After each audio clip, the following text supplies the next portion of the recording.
It's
What's up, everybody?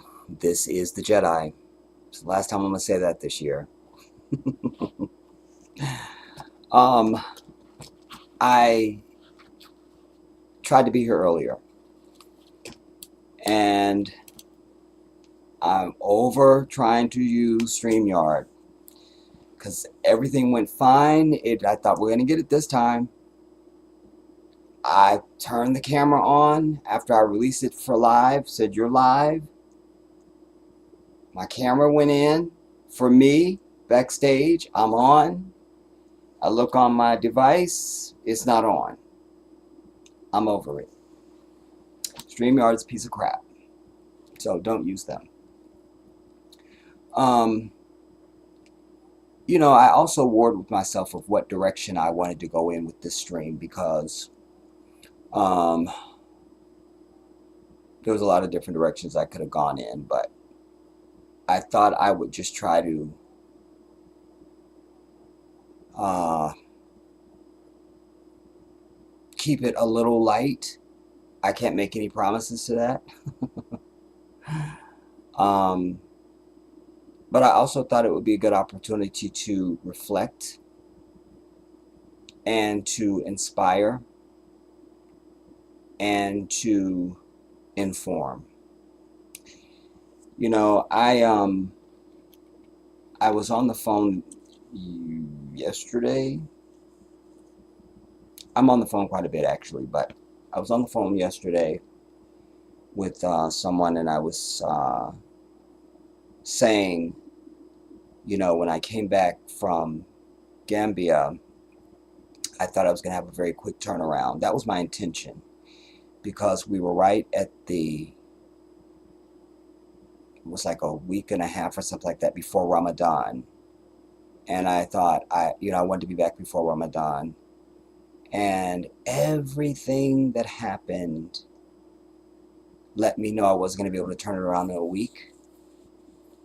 I accepted that. Then I thought, okay, well, maybe I won't be back for the beginning of Ramadan, but maybe I'll get back the first weekend, or something like that. Long story short, obviously I didn't get back before Ramadan started or was over. And I was really looking forward to experiencing my first Ramadan in Gambia because it's a Muslim country, but also because it's in Africa. And I think the first thing I want to say is to remind us all, I'm reminding myself as I'm saying it to you, plan, everybody. But know that Allah is the best of planners. And with that knowledge, understanding, and remembering that, always and always, always remember to listen to the universe. I've said this a million times. You've heard me say it. I always say it. I live by it. It is the magic key, everybody. We exist in a society where we grew up hearing, little cliches like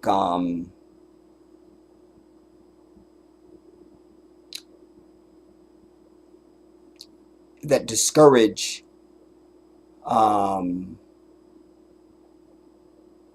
natural inspiration and thought. It's not what I wanted to say, but maybe the universe will give me something else. What I'm trying to say is, alhamdulillah, all knowledge is with Allah. We grew up hearing that there's no guarantees in life. Well, there is.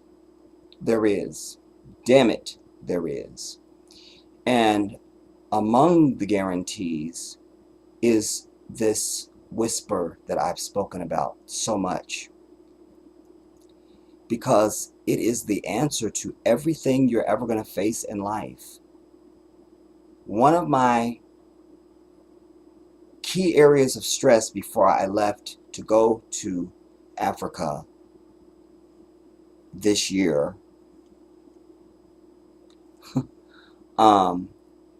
was I had so much going on, all the months leading up to, and so much logistics and things, but I was so obsessed with trying not to let myself uh, get so absorbed in those things that I didn't remember to listen to the whisper. And then also, I I didn't want to. Um, I knew I needed to be very careful because one of the other formulas to the whisper is, with all wisdom, is waiting. You know, and I never do anything in life or make any moves or certainly anything major without knowing that this is what the whisper is saying to me. And it was playing all sorts of games, but it wasn't. I was in a new experience where it was more of a challenge. How do I say? Um,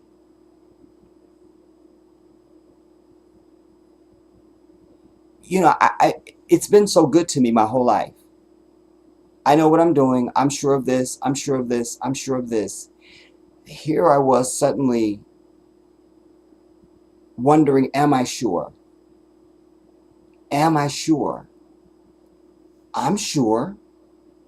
But then things would take place that, am I reading it wrong? Am I hearing it wrong? Am I misinterpreting? What am I doing? I just felt like my signal was just off, man. It was just like somebody, held a something in front of an antenna and you were like, I'm watching this move, and you lost the signal. And then it was compounded by the day that I left. When I got to the airport early, many hours early, and I was on live streaming with you guys, and the plane left early, bitches. I'm like, what does this mean now?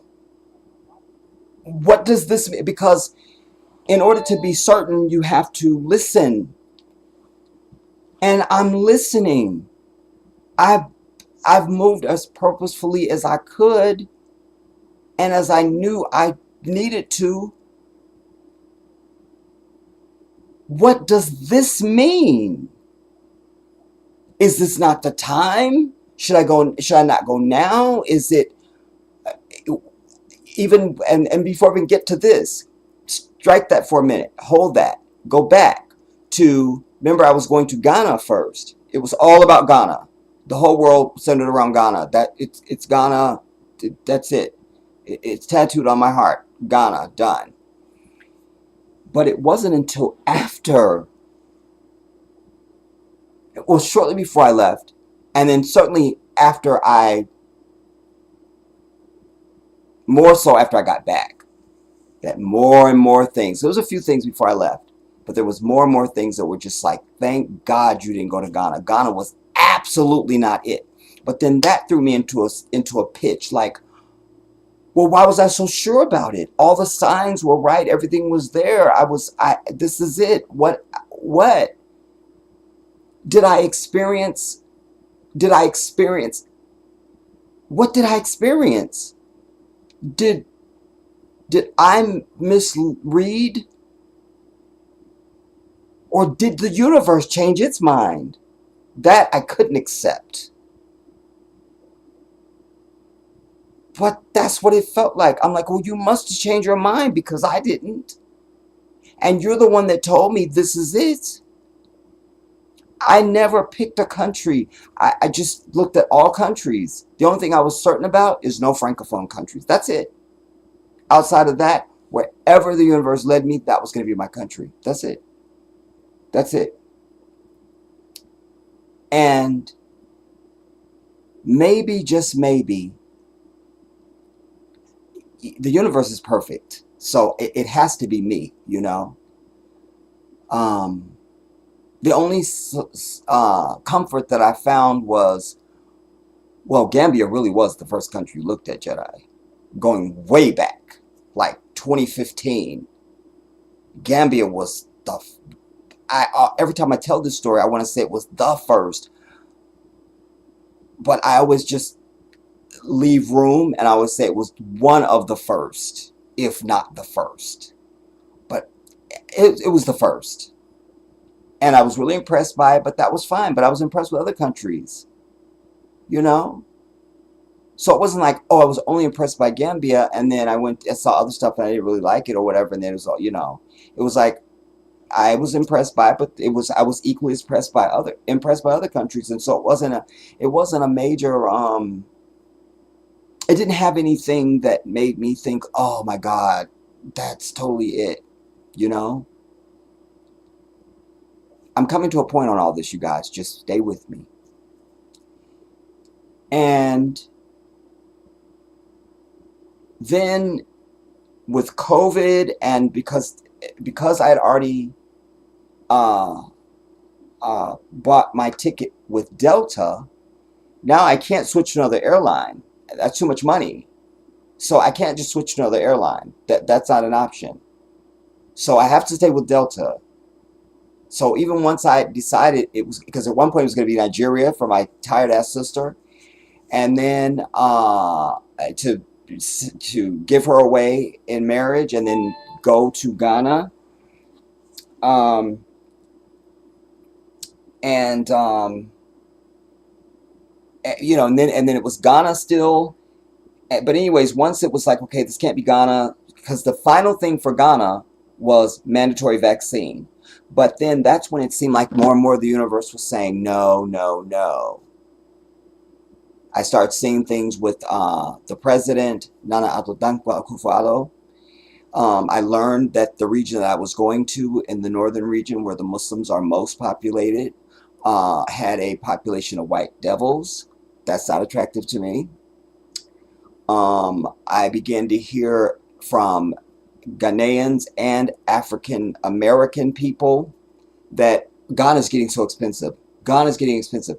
Then I heard Tony and Ao saying they're making it harder for us to stay here because they used to could just renew their visa. They used to could just drive to the border and literally turn around and they stamp it and drive back. It's just like nothing. And suddenly now they had to go to a whole place and there was a test with the COVID bullshit, and then there was a long waiting thing, and I was seeing some frustration from even them. And they are like it, you know. So I was starting to feel like, okay, good, I'm not feeling Ghana. You know. My ground game was a little sketchy. It wasn't sure. But then all of a sudden, the universe lines everything up for me. Poof. I get my brother in Senegal through his wife Aisha. Alhamdulillah for Aisha. Aisha, if you see this, eternally, I am indebted to you. I love you eternally. There's never anything you can't ask or demand of me. I'm in debt for you, in debt to you for the rest of my life. I mean that, wallahi. I'll give you a kidney, I'll give you a liver, I'll give you an eyeball, whatever you need, I will give it to you. I mean that. And so that lined up. Then my brother in Senegal was wonderful, just in conversation, and then my sister suddenly had an epiphany, and then she remembers Samba's wife, and then that happened, and it was just everything happened. And I was like, okay, this is it. This is better than I could have dreamed it. This is better than and all the stressing I've done up till now is now suddenly relieved. So, then why now do I get, and then my nephew was incidental because that was bonus and it wasn't the most important thing. If he was going to go, that was good for him first and then bonus for me, But I didn't count that as anything of my spiritual realm and my divine appointment, and then I get to the airport, I'm early, And then I missed the flight. And I just thought, what does this mean? What are you saying to me now, universe? I changed my country. You've given me enough that it's not gonna. Okay, I got it. But now you've lined everything up for me. Everything exactly how I wanted it. LA to New York, New York straight to the continent. That's it. I wasn't taking shit else. I knew exactly what type of aircraft I wanted to be on. I got everything that I wanted. Tengo todo lo que quiero. You understand? And now the plane leaves early. And I just thought, what does this mean? So now that put me back on an unsure foot. Now suddenly I went from, I knew it. The universe is never let me down. This is what I was supposed to do. And I left room for the universe to do. That's why you don't rush into anything, everybody. Make your plans. Don't be scared to move through life. But make your plans. Be purposeful, thoughtful, measured, and smart. But don't move quick. It's kind of like, if you're going to catch a bus, but you got some other people waiting, and you're going to have to hold the bus for them. The driver could see you, so the driver's waiting for you. He can see you. So you just kind of walking slow because you don't want to go tell him, wait for my friends, because he may leave. But you just kind of drag your ass a little bit like, I'm trying to do so they can have time. Like that, Like, move purposefully, but kind of drag your ass to give the universe time to solidify that thing for you, because it's always confirmed. But this messed me up. I just thought, this is the day I'm supposed to leave. It's everything. I don't understand. I still don't know what that meant. I've been in a very purposeful, spiritual search about just that since I've been back. What does that mean? What does it mean that I didn't leave that day? What does that mean? It's too easy to say, well, this wasn't the will of Allah. It wasn't the time. But then why? Because Allah is not random. So usually if you don't do something, or you do something, or you get something that says, that's why I wasn't supposed to do that. Or this is thank God I didn't, because I would have missed so-and-so, or something would have, whatever. And none of that happened. I still don't know. I will say the one thing that I was given was that I was confirmed, because one of the things the universe was doing is preventing me from giving up my place. Because when I was like, I can't do any more logistics. I'm tired of planning. I'm tired of trying to figure shit out on this end and in Africa. Just leave, Jedi. Go. Just go. Go. Go. That's what I was sure about. Now you must go right now. So that's why that messed me up when I missed the plane. But then from there, when I went back, 2 days later or whatever it was, then, everything went and it was all fine, but I still don't know what that meant. I said all that to say this, that here we are now on the brink of a new year, whatever that means, I say that because what is a new year? Says who? And as someone who's obsessed with time and my place in the time continuum, but also as a Muslim, we're not on the Christian calendar, and we don't start from Christ. So we're in a different year than you all. But before any of that, for me personally, where am I at in time? From B, Adam, me. Where am I at? Where am I? Where am I? Where am I at in time? Where am I at in time? Not by somebody's calendar or marking, just where am I at in time?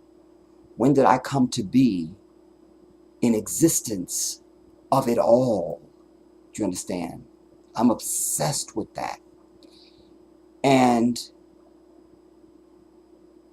my relationship with time is different than most human beings. That's why you usually hear me say, I don't know what day it is. I don't know what day it is. I don't know what time it is. I don't know what day it is. I don't care. I don't need to know. Because I don't really need to know. You know? And I've also shared with you that as Muslims, we don't count. Like, everybody will be screaming, Happy New Year at midnight tonight. Well, it's not. For 2 billion Muslims now, it's not, even we're going to acknowledge it, it's not January 1 until the sun starts rising on 1st January. That's now you should be screaming, oh my God, it's New Year. You know, not at midnight. But as we leave now this year, I have to use those terms because those are what are empirical and pervasive, even if they are ridiculous. It's the language we all understand.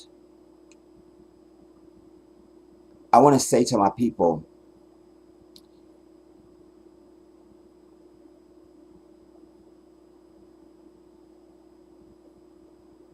with each passing year, when you look over our history, our current state of affairs, our progress, lack thereof, there's only one thing that is holding us back, and that is unity. That's unity. It is the one thing. I saw something online the other day where I guess Queen Latifah had been honored at the Kennedy Center, and of course they were doing her UNITY song. And I was pondering unity, you know.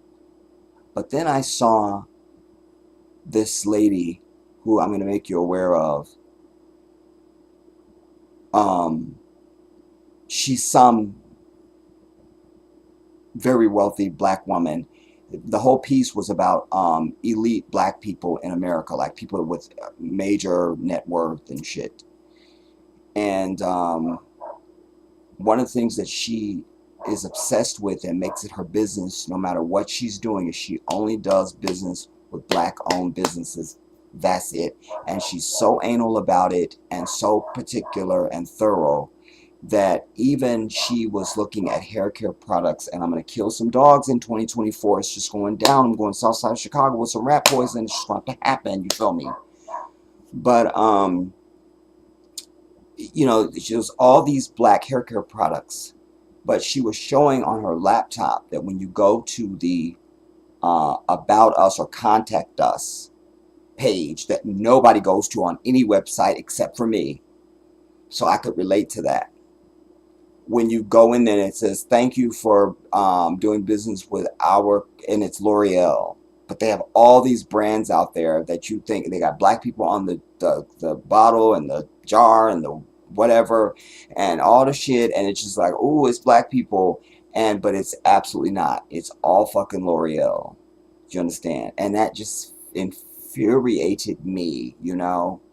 I've been infuriated that I can't go to Walmart because it's one of the things that's on the list that I brought you in one of our last sittings, showing you a list of companies and a website where you can go and check your shit in real time before you buy anything or do anything or go anywhere. You can check, do they fucking support Israel? And if they do, you don't buy that, you don't go there. You understand? And so I was pissed about that. But then the other thing that came out in this piece with this lady that I'm telling you about was this black uh, spa that she and her daughters went to. And she's saying when she's sitting there and the sister's doing her nails, and she was like, you know, like if she was, we'll just call the sister Keisha, the sister that runs the spa. So this lady that I'm trying to tell you about, that's the millionaire, she's sitting there getting her nails done, and she's talking to the camera, and she's saying, now if Keisha, like if she was to nick me or something right now, I could be like, girl, come on now, you know such that, and it would be an understanding. She goes, well, I don't think I could do that to an Asian, you know, it wouldn't be the same experience in an Asian nail salon, this and the third. And that made me pissed because I know it's the truth, but also, you know, when I had my retail store, um, I I had space. In fact, let me see if I can pull up a picture of my store while I'm talking to you guys. 'Cause I've talked about it forever, and I never presented it. There's some of you that I've sent pictures to over the years, whatever. But anyway, I had space in the in the back. I had my office was behind where the dressing room was, and then on the other side there was the bathroom was huge, and but then there was this wall that you went around in like a small hallway to just even go into the bathroom. So all that space, you know, and so sisters would come in, I would see their nails. I'm like, sister, if you want to do nails here or something like that, you want to do hair, you could set up shop here, you know, just get your stuff. I'm not going to charge you anything. My only request is that I got to see your bank statement at least every couple months or something like that. Make sure you stacking your coin, and then we get you your own spot. This was a launch. I wanted this to be a launch thing. I tell brothers, they come in, hair looking nice, beard all done. Hey man, you do hair. Hey, you could get a chair and do hair here, man. You could get your chair and do your thing here. Like, I mean, I'm giving it to you. Damn. And you still couldn't get black people to move. But hearing this lady again when she was having the nail interaction, it just made me furious because I'm straddling between two worlds now, everybody. You know, because I'm trying to um first listen to the universe and know that I'm in rhythm with what is my destiny and my calling and my appointments, you know. um and while at the same time, my original mission since I'm born, I know that I'm here to change the world. I said that since I'm a child. When they ask you sitting in kindergarten or you anywhere and they ask you what you want to be, I want to be a fireman, I want to be a policeman, and all those snotty nosed kids have their own shit. What do you want to do? I'm like, I'm here to change the world. And then the whole room would get quiet and everything changed, you know. But I'm still on that damn mission. I know I'm here to change the world. And part of that is the liberation, some type of way, of our people. I keep asking the universe. I've been asking God long before you even knew I existed. What do you want me to do? Tell me what to do. I'll do that. You know, 94. You know, my aunt passed before my grandmother, but my aunt passed in May of 94, and it just so happened the hospice, I guess, place they had moved her to. You have to know where I lived at the time and where she lived, how this was like a miracle that this is where they sent her. Like it was literally on the route home from my work on the bus. Anyway, and I remember the last time I saw my aunt and I went by there, and two things happened. The first thing was she knew me. She communicated with me. She understood me. I didn't know that was a big deal until my father said to me when I was like, Dad, I went by and saw Aunt Liza, you know, and blah blah blah, and he was like, and she knew you because she didn't know none of us, you know. But she knew me, and I got a chance to thank her because I remember I was like, Liza, I'm here for you.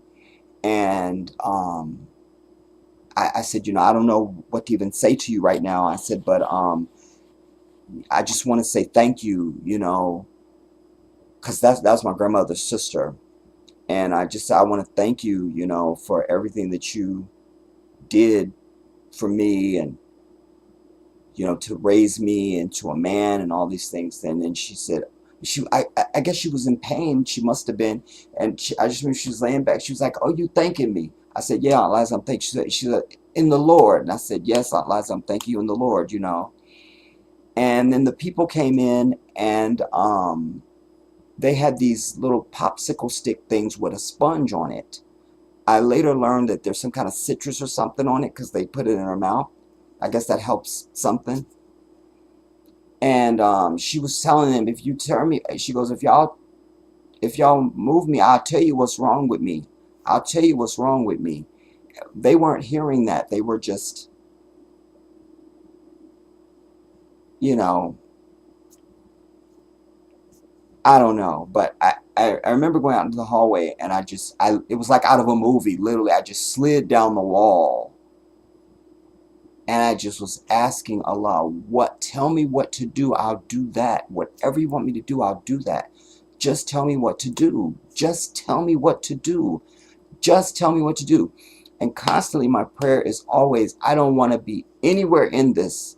Ya Allah, I relinquish my free will. I don't want it. I don't want it. I only want to be on your guidance. That's it. Just let me do that.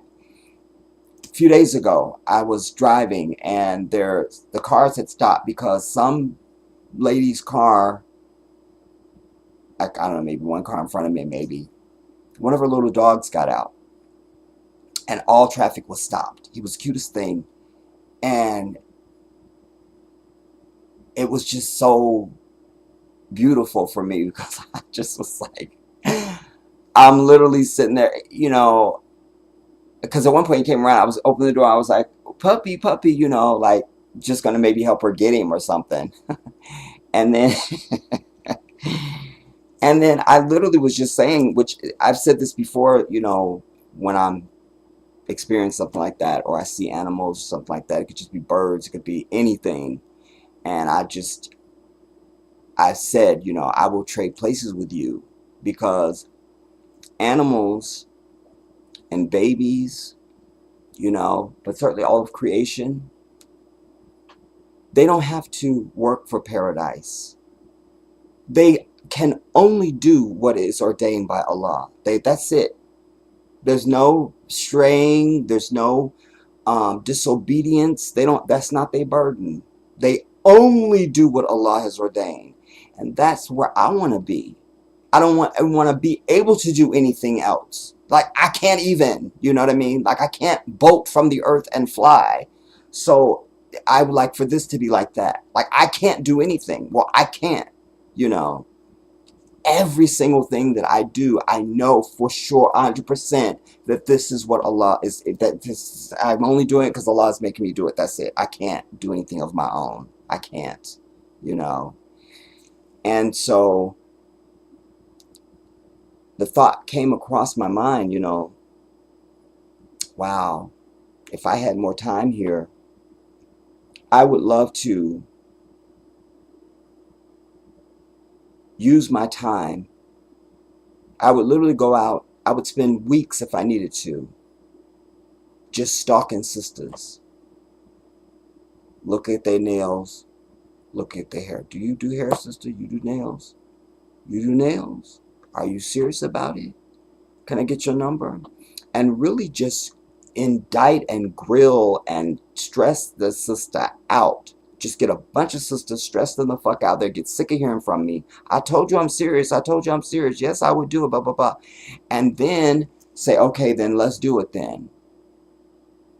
Let's get all y'all together that do nails. Let's sit down. I'm the business major. If you got a degree too, that's fine. But let's hash it out. Let's make it a reality. Let's get our people to invest. Say that we're going to do this. You see this Asian fucking nail salon here? We want to put their bitch asses out of business. Here's the team that's going to do it. Blah, blah, blah. I'm just saying this whole flash just came to me in that moment. Just that, you know. And one of my battles has been, what will my mission on earth mean?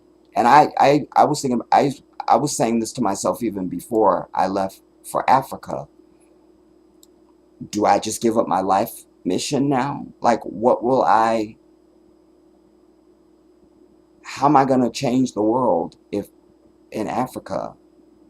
So, but I also know you can't have everything. The universe made me very clear of that over my lifetime. I'm clear about that as one of the many lessons that the universe has told me and made firm for me. So you can't have it all.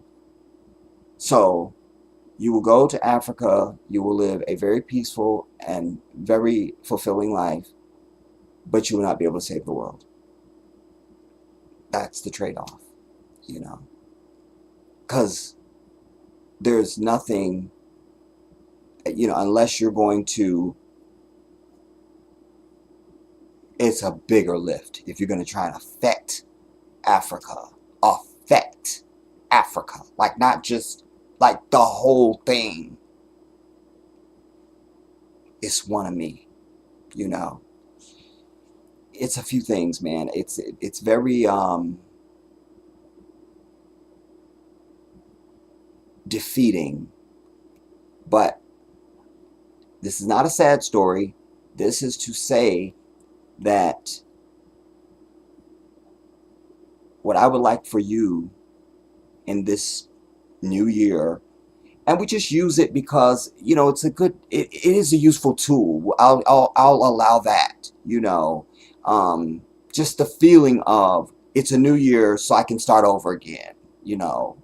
I guess that has some positive psychological value to it. So we'll use it in that context, you know, without being fully overtaken by it and really buying into it, you know. And what I would love for you in this new year, if you haven't already, everybody, start discovering and finding out why you're here. Why are you here? But with that, I want you to pair that with your mortality. I want you to be thinking, because not enough people think about death and dying. If they did, the world would be a better place. By some percentage, you know. But people are marching around the earth thinking they're going to live forever. And sadly, many of the people that are marching around the earth are just doing nothing but evil on the fucking earth, you know. Thank God Henry Kissinger died. I meant to do a video about that and do cartwheels down the street naked. Finally. Finally. Like, okay, come back and die again, bitch. You know, like, finally. And it seems like the evil ones are living longer and longer and longer, you know? Like, just die the fuck off. Die, you know? So you need to be on the 2 feet in that arena. Why are you here? And don't be romantic about it, you know? And don't conjure it. Let it be authentic, you know? You know, many people get in the way of their own instrument, your own spirit, with all the noise, you know. So you know what's even authentic to just you. That's why I always tell you, you got to be the captain of your vessel. You got to stand at your gate, because I know that stuff comes in, and you accept things, and things that leave a mark on you, and then you think that you're that, and you're not that. But you got to be vigilant. I know I'm the authentic me, because I don't let shit come in that I don't allow. Period. But I'm consciously aware of it. You know, I'm aware, and I make it my business to know. And so it's important that you be authentic about it, because maybe you discover a you that you didn't know, or a calling or a destination or an appointment or an assignment that you just hadn't, you you you you you couldn't get you out of the way, your own conjured thoughts out of the way, to let just pure inspiration come through, just from your being, your soul, your vibration to the universe. That, that, you know, that, because that's authenticity. That, that's magic, you know? And um, you discover a realm of existence, everybody. You know, I'm obsessed with existence because what does it mean, you know? And so this is I don't even say this is scratching the surface. This is just looking at the surface, you know, because there's so much that's been denied us. And then there's so much literally physical energy that is put into the society, the devices, the communications and things like that, that fuck up the vibration of you to the universe that you are a part of. I believe we have physical powers that we never gonna know because they've been hidden and people have lied, you know? Like there's a series you should go and make yourself aware of called The Mud Flood. And they're bringing some very compelling, persuasive uh, evidence and information that suggests an existence of humanity before what we know now, that's not foreign to us, but that they've just hidden now. Like, whole shit is built on top of whole shit. You understand? Like, this is how you have videos where that surface where it's like some year when there was no such thing as even a television or a telephone, and there's somebody on a cell phone. Like, what is that? Something slipped in something I was watching. It was random. And the person is in, I forget what African country. The video is about Africans who come here. I forget the context of it. But anyways, whatever country the person was from in Africa, they literally just said he chose, what was it, New York or Chicago? Fuck, it was Chicago. It was something that wouldn't have been at the end. But literally said it because of its proximity to whatever this African country is. As if, like, you know, Vegas, Nevada's proximity to California. That's a proximity. There is no proximity to anything in America, to anything in Africa. A proximity? A proximity. That's geographics. No. So that was a slip that I have to go and figure out.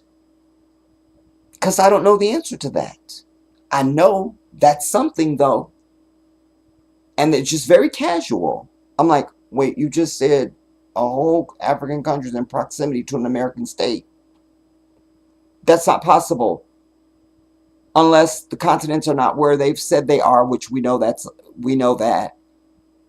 And it's a whole thing, but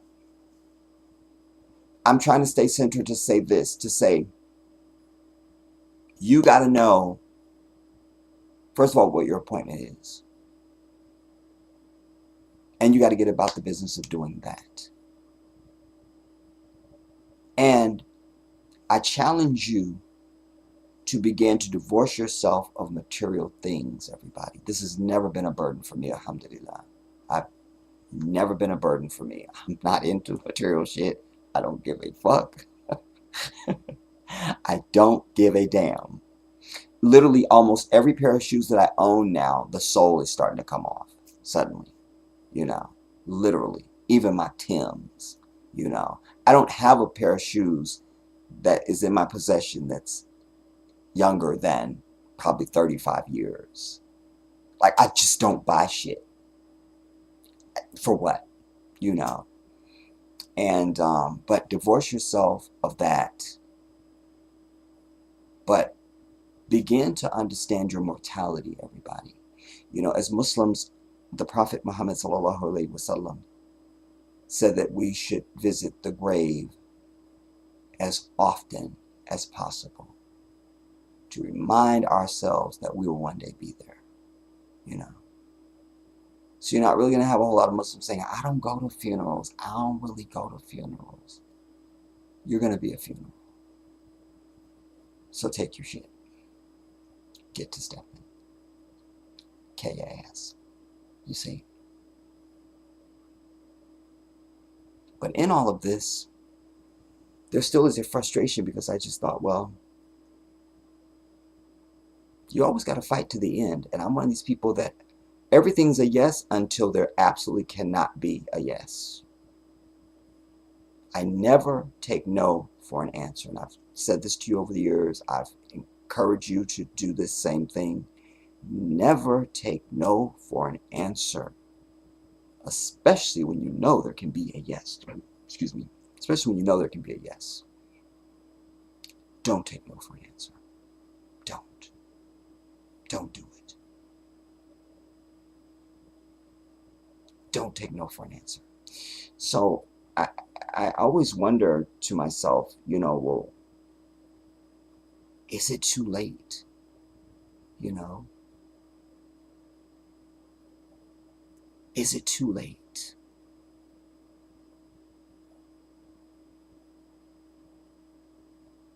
I don't know. Some will say, and I pretty much subscribe to it, it's never too late as long as you got breath in you. Say that if somebody's on a respirator, you know. And then I saw something else. I was watching this trafficking documentary. It wasn't trafficking. Well, it was kind of trafficking because it was like sex work. There was some Nigerian women who were going to France or Italy to prostitute themselves out, and this madame that they were going to be working for is real hard if you don't, like, they put a voodoo, like, they don't say voodoo, they put some kind of hex on you, and it's supposed to protect you, but it's also will punish you if you don't make the money and give it to madame. And so this one sister goes to the dude, and he's got and it killed me because as soon as they started the shot, he's holding a chicken. I'm like, why is it always a chicken? And I talk out loud to the damn monitor. I'm like, why is there always a chicken in any of this? Like, what's with the chicken though? It's either a chicken foot or a chicken feather or the chicken head or the beak, but it's always a chicken involved. It's some chicken blood. What's with the chicken? You know, but there he was with the chicken. And then of course some sort of alcohol that he's splashing everywhere, and then he takes some of it and blows it out, you know. But the way he was speaking to he's African and the sister's African, they're both Nigerian. But the way he's saying to her, he goes, do you want to do this? And she was like, yes, I do. I'm going to pay madame. I'm going to pay madame. He goes, okay, because if not, the juju will work against you. And because all of the ancestors will come. Like the way he said it reminded me again, like we're the only people that speak about ancestors. If any white people are saying it, they're just saying it because they heard us say it and they just shut the fuck up and die off. But we're the ones who say that, the ancestors, and you know, and it was only in watching this, because as Muslims, you know, we don't get into sorcery and, you know, witchcraft and stuff like that. However, it is one of the 6 articles of faith to believe in the unseen. So I always measure anything against that. Islam is the standard, and then does this conflict with that? And this does not conflict with that. I just thought, plus we know of the jinn, and I just thought, how do I, because I talk to my grandmother all the time, I'm always praying for people that have passed on and things like that. But this revitalized me and made me to come to say to myself, how do I acknowledge this more often and make it more a part of my journey without it being shirk? We have something in Islam known as shirk. Shirk is when you put deity upon anything other than Allah. That's shirk, and that's you going to hell for that shit. So it's not, obviously I'm not going to be deifying, but I think there's something to be more consciously tapped into as it relates to having a conscious understanding of the presence of ancestors. Plus it lines up because we also know as Muslims that when you die, you don't just go directly to paradise unless you're a child or unless you're someone who was a true martyr. Then it's paradise, like paradise. But for the rest of us, you will be in what is known as the barzakh. And the barzakh is that place that space in between, like between this life and judgment. There's a barzakh. And is in this time that now you are either tortured in your grave and very horrible things happen to you in the grave, and things like that, or you perfect peace. And you know, this is one of the reasons why when we pray, we always ask, when we're making dua, when we're praying for those who have passed on, we always ask Allah to give them space and light in their graves, let them not see or touch the hellfire, you know, let them not be tortured, etc., etc. But I think there's something to be said for tapping more into the ancestors and what does that really look like and what does it mean, you know, because my grandmother is obviously an ancestor for me now, but I think about her every single day since she passed. That was 1994. Every day I think about my grandmother. I mention her, I quote her, I say something out loud about her to myself or something. She's constant with me. Constant, you know?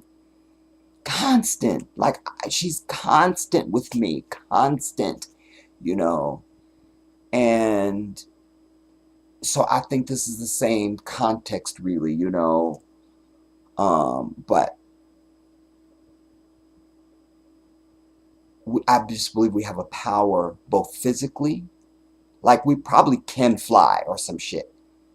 You know, if it's not flying, there's something that we're able to do.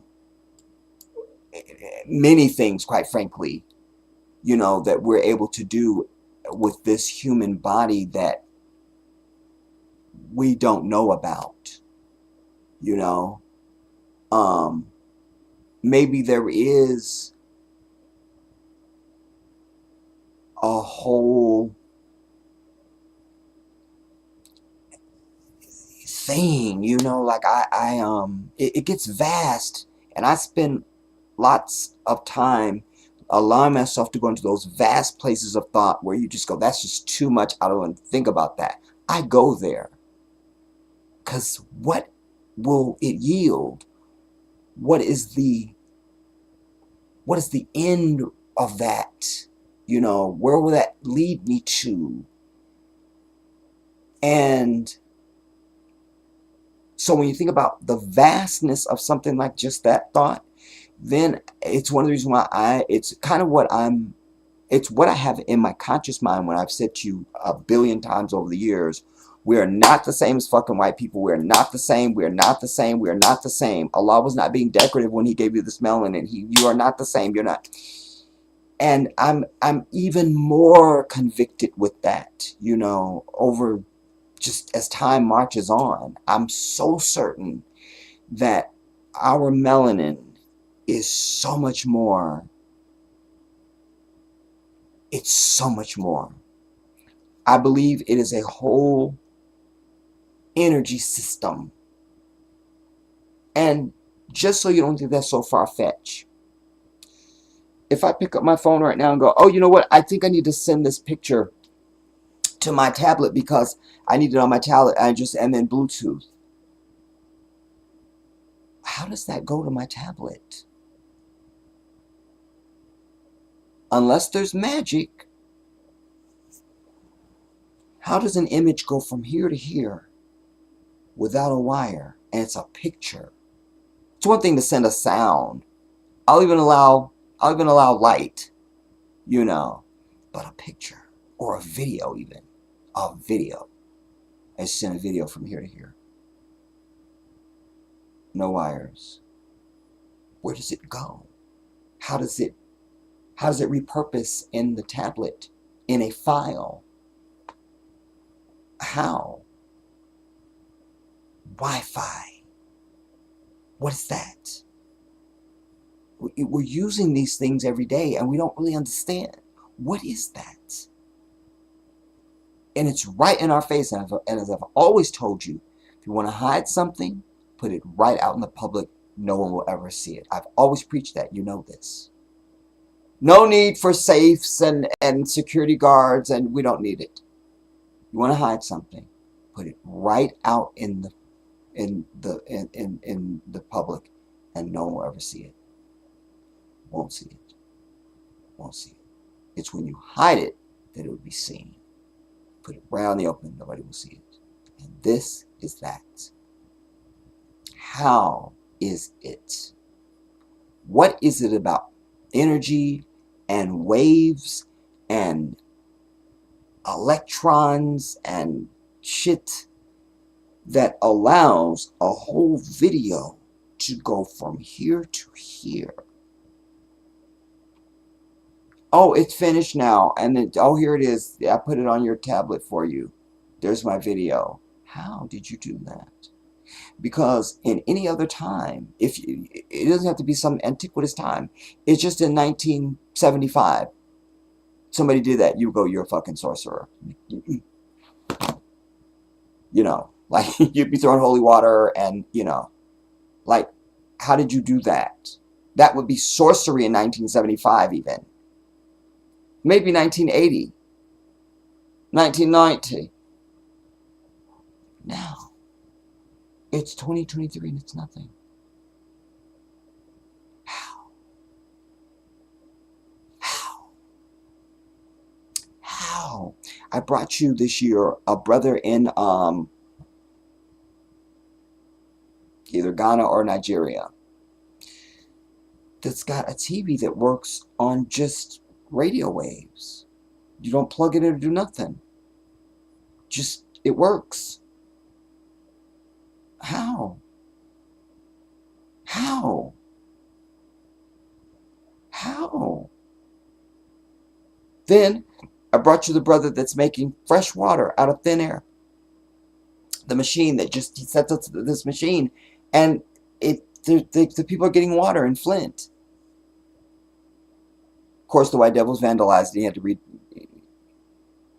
But how? So there's powers, everybody. There's energy fields and energy forces that we don't know about. We don't know.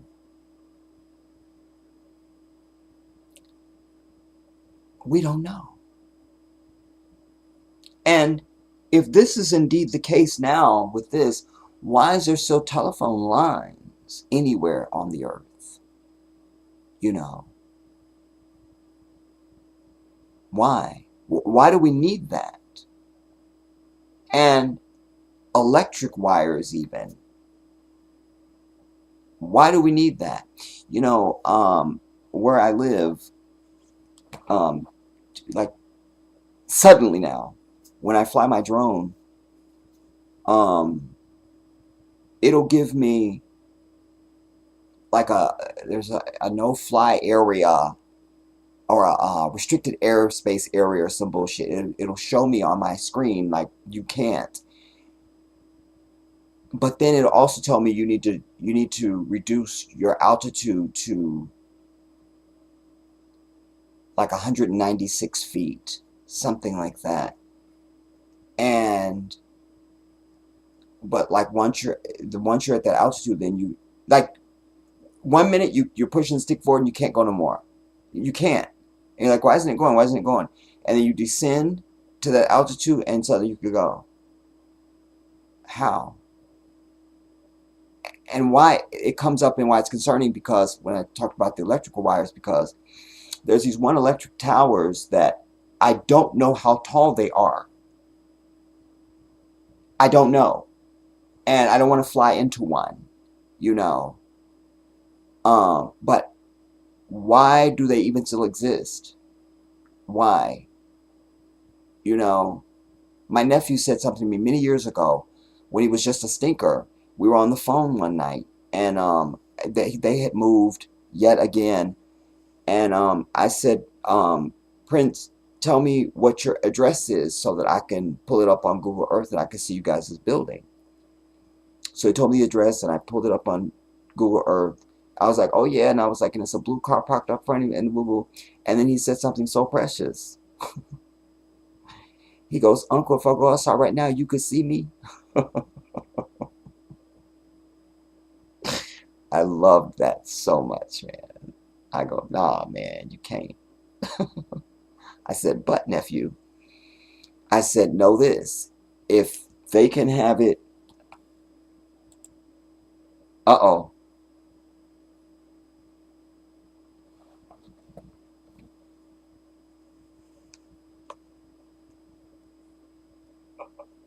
I said, if they can have it, if we can, if they got it so we can see a picture somewhere is the right there where they can see the video. Trust and believe. Trust. Moderators, stay on it. If there's any glitching, let me know. And if I don't notice, which I'm going to come to the comments to see who's here. And if I'm not paying attention to the comments, then many of you have my phone number. Start blowing up my phone. Let me see now. Oh, and I'm also very, very upset, disappointed, and cannot go on that nobody said anything about my new glasses the last time we was on and stuff. I said I wouldn't do this. Anyway, y'all ain't say nothing about my glasses. You feel me? Because I was up here with these forever. And remember, I was like, I got to get me some that go down my nose because I can't.